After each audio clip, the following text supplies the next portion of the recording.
Once upon a time, a powerful emperor of the rising sun advertised for a new chief samurai. After a year, only 3 applied for the job: a Japanese, a Chinese, and a Jewish samurai. "Demonstrate your skills," commanded the emperor. The Japanese samurai stepped forward, opened a tiny box, and released a fly. He drew his samurai sword, and swish, the fly fell to the floor, neatly divided in 2. "What a feat!" said the emperor. "Number 2 samurai, show me what you do." The Chinese samurai smiled confidently, stepped forward, and opened a tiny box, releasing a fly.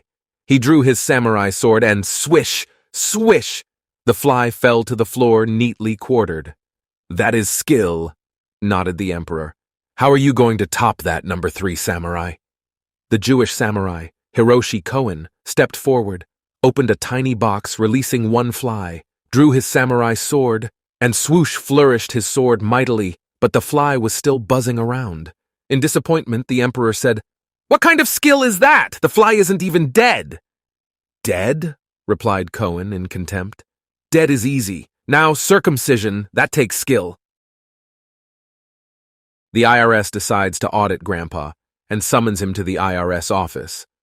The auditor was not surprised when Grandpa showed up with his attorney.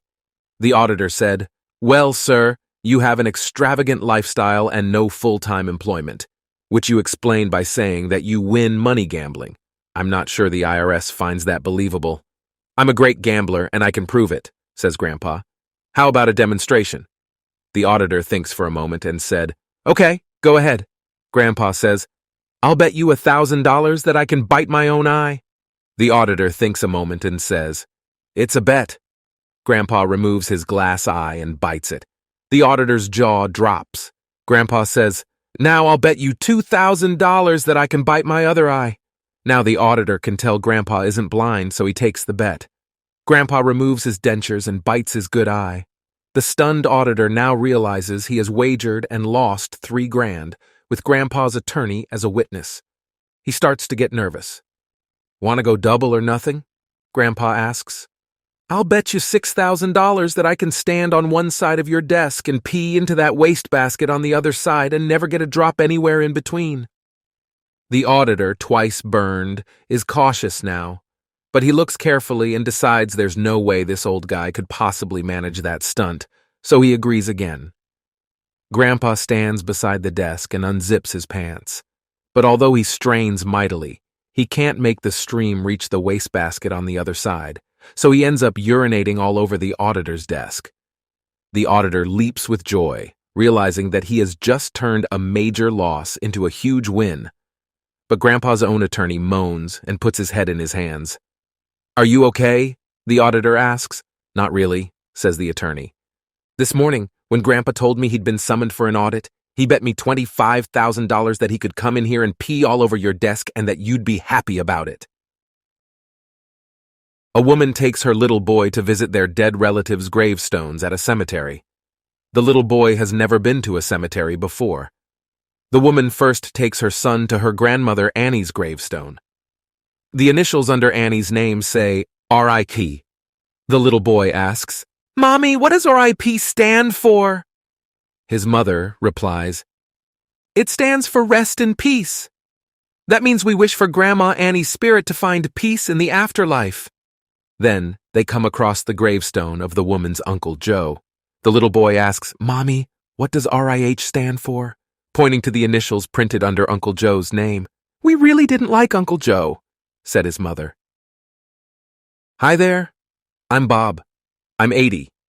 Every morning I sit on the same park bench and chat to my friend Jim, who's a full 7 years older than me. I've always wondered where he gets all his stamina from. He goes for a jog each day without fail before meeting me. And amazingly, he's never out of breath. One fine day, I plucked up the courage to ask him, "Hey Jim, how on earth do you have all that stamina at your age?" "Well, I eat Italian bread every day. It keeps your energy level high and you'll have great stamina with the ladies," Jim replied. Intrigued, I decided to visit the local bakery on my way home to find myself some Italian bread and hopefully get a vitality boost. As I looked around while trying to ensure that no one caught on to what I was doing, the lady asked me if I needed any help. Do you have any Italian bread? I asked sheepishly. Yes, there's a whole shelf of it. Would you like some? I want 5 loaves. My goodness, 5 loaves, she exclaimed. By the time you get to the 5th loaf, it'll be hard. I left as fast as my old legs could carry me. A guy is walking along a beach when he comes across a lamp partially buried in the sand. He picks up the lamp and gives it a rub. 2 genies appear and they tell him he has been granted 3 wishes. The guy makes his 3 wishes and the genies disappear. The next thing he knows, he's in a bedroom in a mansion, surrounded by 50 beautiful women. He makes love to all of them and begins to explore the house. Suddenly, he feels something soft under his feet. He looks down, and the floor is covered in $50 bills. Then, there is a knock at the door. He answers the door, and standing there are the 2 genies. They drag him outside to the nearest tree, throw a rope over a limb, and hang him by the neck until he is dead. As the genies walk off, one genie says to the other one, "Hey, I can understand the first wish, having all these beautiful women in a big mansion to make love to. I can also understand him wanting to be a millionaire, but to be well hung is beyond me." A Frenchman, an Italian, and a Russian all end up in hell. The Frenchman begs to make one last call home to see how his family is coping. The devil says, "Fine, it'll cost you an extra 1,000 years in the flames."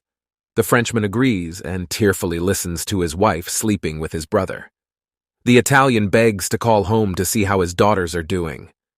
"That'll be an extra 1,000 years in the flaming pit," says the devil. "So be it," says the Italian, and weeps as he listens to his children selling the farm. "Now I want to call home," says the Russian, and grabs the receiver. He hears his neighbors robbing his house and hangs up in disgust. "How many years is that?" he asks the devil. "None," says the devil. "How dare you?" shouts the Russian. "You took 1,000 agonizing years off that Frenchie and the Italiano. What's wrong? Is my pain not good enough for you?" No, says the devil. "It's just that local calls are free." A very successful businessman had a meeting with his new son-in-law.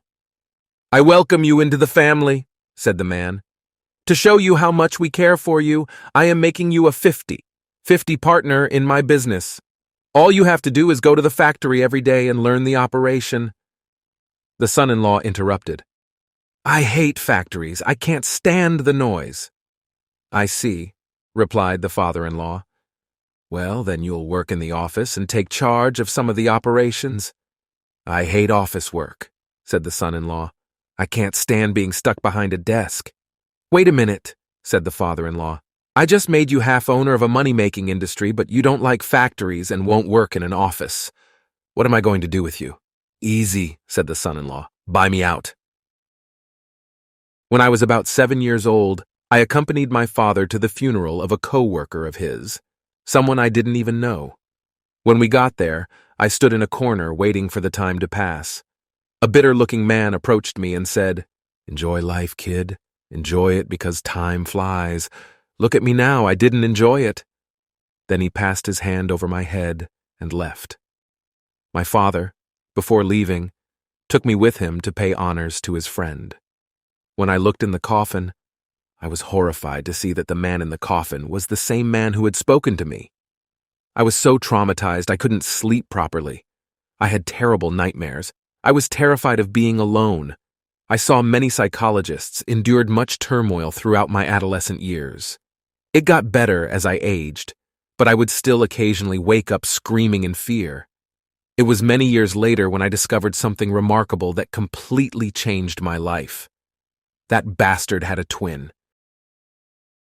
A man faces a violation for adding horse meat to the chicken stew in his restaurant. At the court, he's asked why he did it and how much horse meat was in those stew. "For the money, of course, and I solemnly swear I always kept the ratio 50-50. While the infraction caused many unhappy customers, upon seeing the man's honesty, the judge decides not to revoke his license. However, he in turn must always advertise that horse is part of the ingredients. With a sigh of relief, the restaurant owner pays the fine and walks out of the courthouse with his wife and friend. His friend asked him, "Did you really put horse meat or did you add anything else with the chicken?"